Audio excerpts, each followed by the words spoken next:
So my dad was a veterinarian growing up, always been on the ranch here. I love the ranch life and I like the medicine. Having my own herd, my clients come in and say, I want to do what you do. Or they'll see something in a magazine, what do you think of this? Figuring I've already probably played with it on my own herd. So I saw FerAppease and thought, well, this is going to be foo-foo dust.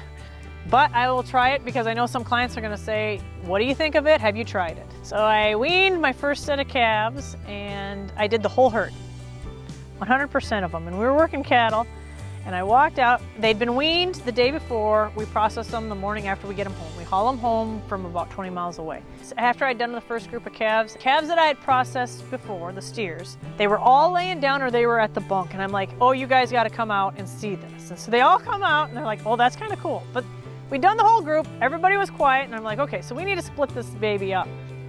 And so the second time we weaned, I did my steers with the FerAppease, and I skipped the heifers. And so I was kind of monitoring. First day, the steers cleaned the bunk. The heifers, I bet they ate 25%. We had to scatter it through the bunk, fluff it up. They didn't even eat enough to refill the bunk. The next day, and I kind of watched to see the heifers definitely never settled down. They were in and out, they were circling, they didn't care to eat. The steers, they'd go to the water tank, they would drink.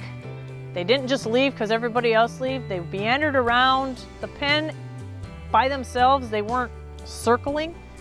And the appetite was so much better. And so then I saw this on the next day and I videoed that I pulled up to the bunk and all the steers were at the bunk. 6 of the heifers were at the bunk, and when he pulled up with the feed wagon, all the heifers ran to the back side of the pen who had not received the FerAppease, and the steers backed up about 12 feet, and as soon as he had moved on down the bunk, they were back at the bunk eating, and I'm like, this is really, really cool. Kind of curious to see what would happen if I treated the calves while we were processing them with FerAppease and see when we got to the summer pasture, whether they would be as reactive up there as if I had not used the FerAppease. And so we hauled them and the calves, they pair up better, they're more calm, they aren't circling pens when they can't find mama. They're quieter, you hardly hear the calves bawl at all. A little bit of talking, but it seems like when I have done that, when mama comes or the cows start to cry, the calves hear her and they pair up easier. I did have a client who, after using it last year, thinks everything that he buys will receive it, which I think it's a no-brainer.